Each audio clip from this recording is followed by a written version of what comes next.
Suspensión perfecta de labores. Esta es una norma que ha dado el gobierno que podría ayudar a muchas empresas a poder pasar este tiempo de crisis.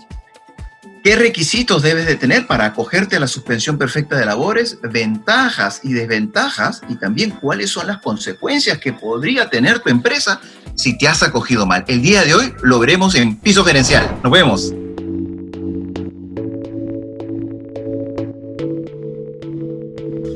Amigos de Piso Gerencial, el día de hoy tenemos un invitado de lujo, tenemos al doctor Germán Lora, que él es abogado, especialista en Derecho Laboral.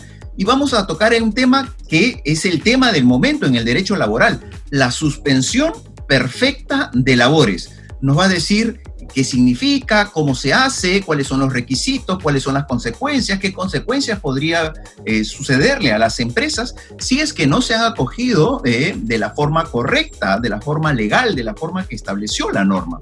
Para eso hemos invitado a un especialista, al doctor Germán Lora. Germán, buenas tardes, un gusto saludarte, gracias por estar aquí con nosotros. Buenas tardes, muchas gracias a ustedes por la invitación. Gracias, Germán. Germán, para comenzar, ¿qué significa una suspensión perfecta de labores? A ver, la suspensión perfecta de labores significa que las dos principales obligaciones de una relación laboral, que es la de prestar un servicio por parte del trabajador y la de remunerar por parte del empleador, quedan suspendidas. Esas son las dos obligaciones que quedan suspendidas, pero el vínculo laboral se mantiene. Es decir, por alguna razón, como la que tenemos ahora a nivel mundial, no hay posibilidad de que el trabajador labore, no porque el empleador no quiera, ni porque el trabajador no quiera, sino porque circunstancias ajenas a las partes llevan a que no se pueda prestar el servicio. Y entonces eso hace que la empresa tenga la posibilidad de iniciar un procedimiento de suspensión perfecta de labores. El vínculo no se extingue, solamente se suspenden esas dos obligaciones que hemos mencionado. Correcto. Por lo tanto, en esa situación de suspensión perfecta de labores, el empleador no tendría absolutamente ninguna obligación, ni siquiera con respecto, por ejemplo, a otros tipos de pagos, como podría ser salud, CTS o algunas que sí van a permanecer. A ver, las obligaciones que se generen durante los meses y que estén sujetas, por ejemplo, al pago de la retribución, es decir, el aporte de salud es el 9% del sueldo del trabajador. El aporte a la AFP es el 11, 12% o 13% del sueldo del trabajador. Entonces, todas esas obligaciones que están supeditadas al sueldo del trabajador se extinguen, es decir, se suspenden, perdón. Hay algunas otras, por ejemplo, el seguro de vida ley, por ejemplo, porque expresamente así lo establece su propia norma, es un seguro que continúa vigente, ¿no?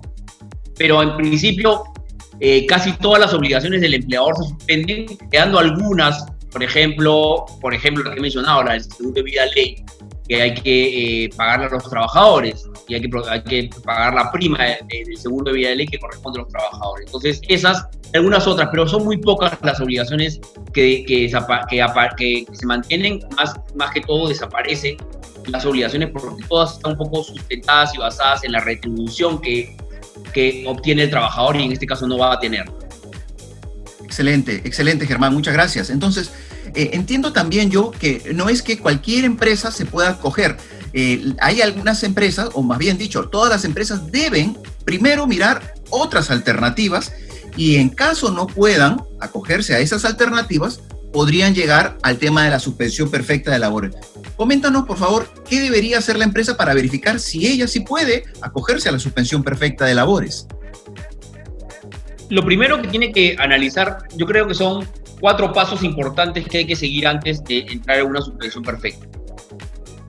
El primero, la empresa tiene que analizar que los puestos de trabajo que van a entrar en suspensión perfecta no puedan ser realizados de manera remota, no puedan ser realizados en tu casa. Primero, porque la actuación del trabajador, o primera razón de no realizar una labor remota, es porque la actuación del trabajador se tiene que hacer dentro de un centro de trabajo y no en la casa. Por ejemplo, un mozo, o que las materias primas o las maquinarias estén en el centro de trabajo y el trabajador no puede acudir. Es decir, imposible el trabajo remoto. Pero hay otra situación interesante que es imposible el trabajo remoto no solamente por la naturaleza de las actividades de los trabajadores o de la empresa, sino la imposibilidad de trabajo remoto por cuestiones económicas. Y uno se pregunta, ¿qué cuestión económica puede generar que no haya trabajo remoto? El hecho de que de que ya, por ejemplo, la licencia con goce de haber, es el segundo tema importante, ya no pueda ser, es decir, el trabajador ya no pueda acumular más horas de licencia con goce. ¿Qué quiero decir con ello? Por ejemplo, una empresa de vigilancia, no sé, o una empresa que tiene 3 turnos de trabajo, cuyos trabajadores trabajan de 7 de la mañana a 3 de la tarde, 3 de la tarde a 10 de la noche y de 10 de la noche a las 6 de la mañana. Si yo sigo generando horas para poder compensar a futuro, voy a tener 300 horas para compensar, mi sistema de jornada en 3 turnos se va a destrozar, no va a calzar, porque no va a poder el trabajador laborar más. Entonces, primer punto es imposibilidad de trabajo remoto. Segundo punto, imposibilidad de seguir otorgando licencia con goce. Es decir, ya no tengo plata para seguir otorgando licencia con goce, o como le mencionaba hace un minuto, que la licencia con goce ya no sea dable, porque no puedo seguir acumulando tantas horas. La tercera situación es tratar de generar en el trabajador o con el trabajador alguna medida distinta, es decir, no trabajo remoto, no licencia con goce, y ahora puedo darle vacaciones al trabajador, puedo adelantar vacaciones al trabajador, puedo acordar con el trabajador reducir su remuneración, cualquier medida que mantenga el vínculo laboral y que mantenga el ingreso del trabajador. Si todas estas cosas ya no puedo, entonces entro en una posibilidad de la suspensión perfecta de labor. Ese es el análisis que se tiene que hacer. Primero, resumiendo, trabajo remoto no posibilidad de trabajo remoto 1. 2, ya no posibilidad de continuar con la licencia con goce por las razones que he expuesto. Y 3, la posibilidad de tomar medidas alternativas. Y la cuarta, la que he mencionado, es ya llegar a la suspensión perfecta de labor. Correcto. Excelente, Germán, excelente, clarísimo. Ahora, la pregunta sería, Germán, ¿qué pasaría si no hubieran cumplido las empresas estos requisitos que nos ha señalado previos a entrar a la suspensión perfecta de labores? Y entiendo yo que la SUNAFIL, el Ministerio de Trabajo, tiene un tiempo para verificar esto. Entonces, mi pregunta ahí va. Primero, ¿cuál es el plazo que tiene la SUNAFIL para poder detectar este tipo de casos? Y si no lo hizo dentro del plazo, ¿significa que ya no lo va a poder hacer? Esa es la pregunta. A ver, el procedimiento que sigue a los 4 puntos que he mencionado es que el empleador comunica a los trabajadores que están involucrados en la suspensión perfecta y dentro de las 24 horas siguientes tiene que comunicar al Ministerio de Trabajo del inicio o de la comunicación que ha hecho a sus trabajadores de la suspensión perfecta. ¿Qué hace el Ministerio de Trabajo? El Ministerio de Trabajo corre traslado dentro de los 2 días siguientes, si mal no recuerdo, a la SUNAFIL. La SUNAFIL tiene 30 días para ir a verificar lo que hemos conversado. Esas y otras situaciones adicionales, pero fundamentalmente las situaciones que hemos conversado, los 3 puntos iniciales. Y tiene 30 días hábiles. Y de ahí, de los 30 días hábiles, la Autoridad de Trabajo tiene 7 días para resolver el tema, para resolver el expediente. Entonces tenemos 37 días aproximadamente hábiles para poder un procedimiento bastante extenso por la cantidad seguramente de procedimientos que se van a iniciar. Son 37 días que la autoridad de trabajo, hábiles, que la autoridad de trabajo tiene para tomar una decisión al respecto. La pregunta es, ¿qué pasa si no se comprueba todos estos requisitos que hemos mencionado? Entonces la autoridad de trabajo declarará infundada la solicitud y ordenará que el empleador devuelva todos los ingresos que el trabajador no percibió durante todo este tiempo. Esa es la consecuencia. Correcto, correcto. Y también, ¿qué pasa si hubieran pasado esos 37 días hábiles y la SUNAFIL no dice absolutamente nada? En ese caso, ¿se entiende por aprobada y sin previa? Si pasan los más de 37 días hábiles, lo cual no creo que pase porque es un tiempo bien largo, pero si sucediera eso, se entiende un silencio administrativo positivo, es decir, que se le está dando el visto bueno a la suspensión perfecta y el empleador su suspensión perfecta estaría siendo aprobada. Y ya no podría haber una fiscalización por ese tema porque se entiende aprobado. Sí, lo que pasa es que la autoridad de trabajo está siendo bien celosa con este tema, el gobierno está siendo bien celoso con este tema, y a pesar de que se trata de un procedimiento que tiene, como muy bien has señalado, una resolución firme, después ha establecido, deja abierta una posibilidad para que la Inspección de Trabajo después de un tiempo vaya y verifique nuevamente si la empresa ha cumplido con las normas y puede haber una segunda revisión, lo cual genera una inseguridad jurídica, Claro. pero para de alguna manera proteger a los trabajadores de cualquier fraude, seguramente, la autoridad de trabajo está abriendo una segunda posibilidad de hacer aleatoriamente una inspección para verificar que lo que se dijo en el procedimiento era correcto. Perfecto. ¿Cuánto tiempo puede durar, Germán, esta suspensión perfecta de labores? Esta suspensión perfecta de labores, de conformidad con el decreto de urgencia 038, porque hay otra suspensión perfecta con el decreto legislativo 728, pero esta, la que está regulada para la situación de emergencia, sí, puede durar hasta el 9 de julio. O sea, la norma dice 30 días posteriores a la fecha de la declaratoria de emergencia. Y la declaratoria de emergencia en principio termina el 9 de junio, con lo cual 30 días más son el 9 de julio aproximadamente. Yo creería que si la declaratoria de emergencia se amplía, seguramente se podría también, sanitaria, no de emergencia. La sanitaria dura hasta el 9 de junio y la norma dice que la suspensión perfecta son 30 días posteriores a esa fecha, hasta el 9 de junio. Pero si de alguna manera la emergencia sanitaria se prorroga, también se estaría prorrogando la posibilidad de suspensión perfecta. Claro. Algunos amigos me hicieron esta pregunta para que te la haga llegar. Me dijeron, ¿solamente se puede presentar en una sola oportunidad o se puede presentar, en una sola oportunidad? Me imagino que un grupo de trabajadores, pero después otro grupo de trabajadores también entrarán. ¿O solamente tú tienes que tomar una decisión en un momento y decir, no, estos son y ya no puedo hacer más trámites que un único trámite? A ver, no hay norma que te prohíba el hecho de hacer varios trámites, más aún cuando tengamos en cuenta que muchas empresas iniciaron la suspensión perfecta sin los trabajadores de riesgo, ¿no? Y ahora se ha cambiado la definición de trabajador de riesgo, con lo cual el colectivo de trabajadores puede ser mayor, y entonces podría incluir más gente, ¿no? Yo no veo ningún inconveniente que, por lo menos desde el punto de vista legal, que se presenten algunas solicitudes, más de una solicitud de suspensión perfecta, teniendo en cuenta la modificación permanente de las normas en la materia laboral. Y entonces yo no veo, como te digo, ni ninguna limitación ni prohibición expresa establecida legalmente para impedir el poder presentar más de una lista. Yo creería que sí. Correcto. Ahora, pero ahí depende mucho de la misma autoridad de trabajo qué es lo que vaya a opinar, ¿no? Porque la autoridad de trabajo puede tener otro criterio. Recordemos que la autoridad de trabajo es muy restrictiva con estos temas. Seguramente habrá muy pocas empresas que obtengan algún resultado positivo de su suspensión perfecta. Ahora, las consecuencias de haberte acogido y haber declarado fundado y que después el Ministerio de Trabajo y la SUNAFIL te digan, no, usted no podía acogerse a la empresa, es muy onerosa, porque estamos hablando de pagar absolutamente todos los sueldos de los trabajadores, estamos hablando de multas, e incluso he escuchado un tema de una denuncia penal que podría darle al gerente general de la empresa. Cuéntanos un poco.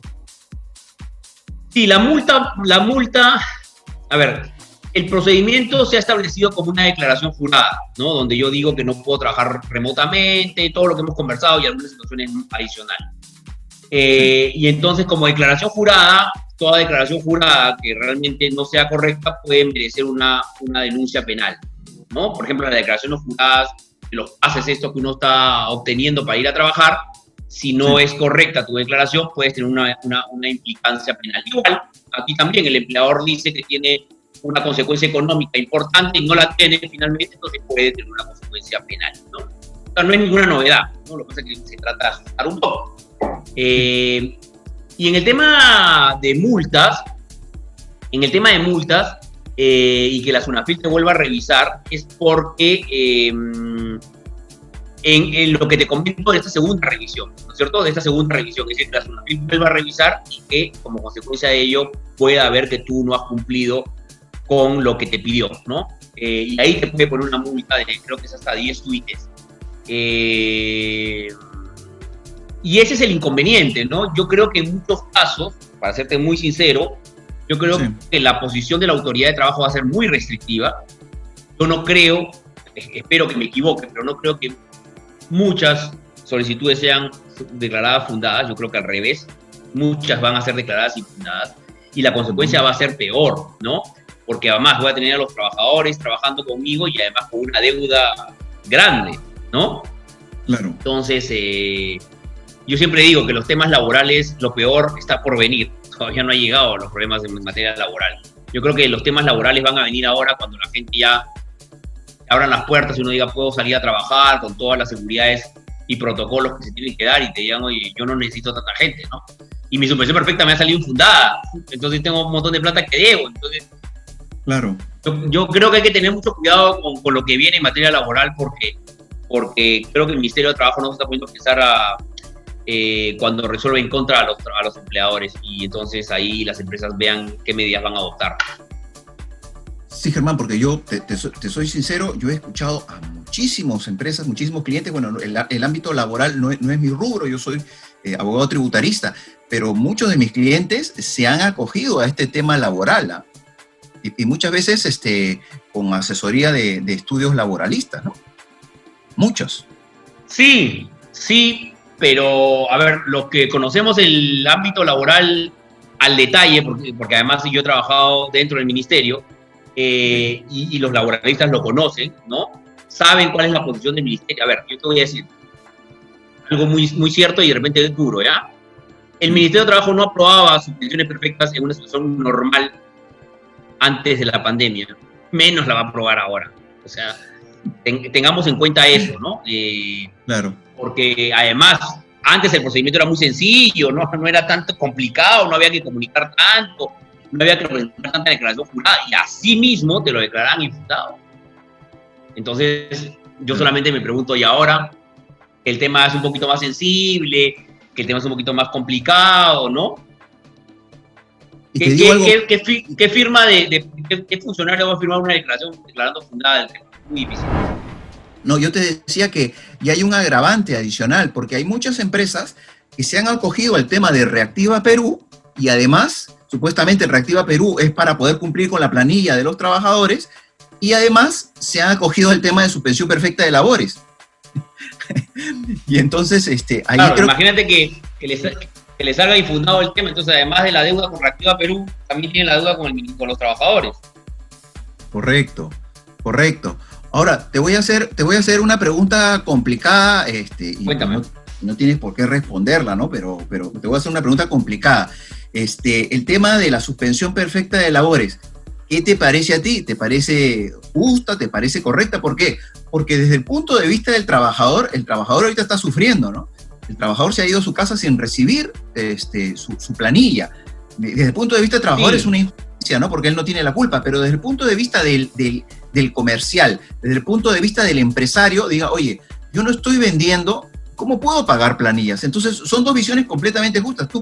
¿Cuál es tu posición, Germán? Disculpa que te ponga... No, está muy bien. Yo creo que ninguno de los dos tiene la culpa, ¿no? Ni el empleador ni el trabajador. Aquí nadie tiene la culpa. Aquí es un tema mundial y es una problemática internacional, mundial, y que nadie tiene la culpa. Nadie se esperaba esto a más de un momento a otro. Ha sido todo además muy rápido, ¿no? Pero eso nos lleva a reflexionar que nuestros sistemas de protección social son muy malos. O sea, a ver, yo te pregunto a ti, la gente cree, el trabajador cree, no lo tengo porque yo soy socio de un estudio de abogado, no tengo CTS, pero la gente cree que la CTS es de mi propiedad. La gente cree que la CTS es un ahorro forzoso que está guardado hoy para mí, para después, para ver si junto platita para comprarme un televisor, o arreglar mi casa, o irme de viaje, ¿no? La CTS tiene esta finalidad para esta situación. Entonces, cuando dicen, oye, que el trabajador tome mano de su CTS, porque había una suspensión perfecta, entonces que vaya y tome mano de su CTS. Es lo lógico, porque para eso sirve la CTS. ¿Qué está pasando en otros países? Porque en otros países no hay tanta problemática respecto a los empleadores, porque quien actúa, quien entra en estas situaciones complicadas es el seguro de desempleo. Y entonces el empleador no lo paga, el trabajador no lo paga. ¿Quién lo paga? La compañía de seguros, el Estado, depende del sistema, ¿no es cierto? Pero nadie se molesta, porque no le estoy quitando plata al trabajador, no le estoy quitando plata al empleador. El empleador puede vivir tranquilo mientras todo este periodo. ¿Quién lo asume? Los asume un seguro, pues, porque así se pagó el seguro, o lo asume el Estado. ¿Me entiendes? Entonces, en el Perú, pues, no existe un sistema como correcto. Entonces los trabajadores sienten que tocar su CTS es tocar el bolsillo. Y eso no es correcto. La CTS sirve para estas circunstancias. Entonces cuando tú me preguntas, sí, es duro para un trabajador, sumamente duro. Por eso que se suelta la CTS, por eso que se suelta la AFP, ¿no? Claro. Por eso que se hace Reactiva Perú, y por eso que se hace lo del 35% para los empleadores, y para ambos casos, ¿no? Pero todos estamos perdiendo aquí, ¿no? Y todos tenemos que poner el hombro. Pero, ojo, todos estamos perdiendo aquí, todos tenemos que poner el hombro, pero ojo con que el hombro lo ponga mucho el empleador, porque ahí sí desaparece todo, porque si desaparece el empleador, como está pasando en muchos casos, que hay disolución y liquidación de empresa, desaparece el trabajador. Es decir, el trabajador no vive solo, el trabajador vive en base a un empleador. Si el empleador no da más y muere el empleador, mueren los puestos de trabajo. Entonces, cuando tú me dices a quién hay que cuidar a los dos, pero hay que cuidar con mucho mayor énfasis, creo yo, al mantener el puesto de trabajo. Mantener el puesto de trabajo significa mantener a la empresa. Entonces, no hay que golpear tanto a la empresa tampoco, ¿no? Porque al final nos vamos a quedar sin nada. Es verdad, Germán. La última pregunta, Germán. ¿Cambiarías algo de la norma si tuvieras esa posibilidad? Yo la haría menos complicada, yo la haría mucho más sencilla, y esa sencillez y esa viabilidad que yo le hubiese dado a la legislación de la suspensión perfecta, porque es claro que los empleadores no están mandando la suspensión perfecta porque le da la gana, sino porque no hay trabajo. Lo haría con alguna retribución de parte de los empleadores, de un mantenimiento de más largo plazo de los contratos. Es decir, yo haría, señores, yo los entiendo ahora, un procedimiento más sencillo, más simple, menos complicado, y ustedes entiéndanme después, ¿no es cierto? Pero aquí todo es agobiar, asfixiar, ¿no? Y no entrar en yo te doy ahora algo que es una tranquilidad económica, una suspensión perfecta. Los trabajadores pueden gozar de un CTS, pueden gozar mientras tanto de su AFP, le puedes adelantar su gratis, le puedes adelantar su CTS. Si veamos cómo resolvemos el problema del trabajador sin asfixiarte a ti, y ya después tú me ayudas. ¿Cómo me ayudas? Tú me ayudas para que los vínculos laborales se mantengan, para que no se extingan, para que no perdamos 1.200.000 puestos de trabajo. Creo que hay maneras de hacer las cosas de forma más unida y junta con los empresarios y el Estado y los trabajadores, que hacerla de la manera conflictuada que la hace el Ministerio actualmente, ¿no? Claro que sí. Germán, ha sido un gusto, es la primera vez que te entrevisto, pero ha sido un gusto, de verdad que ha quedado clarísimo todos los temas. Gracias. Ha servido mucho para nuestros amigos de Piso Gerencial para que puedan tomar decisiones en el futuro. Te agradezco la entrevista, muchas gracias, que te vaya bien en lo que queda de la cuarentena y que vengan más éxitos para la vida profesional tuya. Muchas gracias. Muchas gracias, buenas tardes, que todos se cuiden.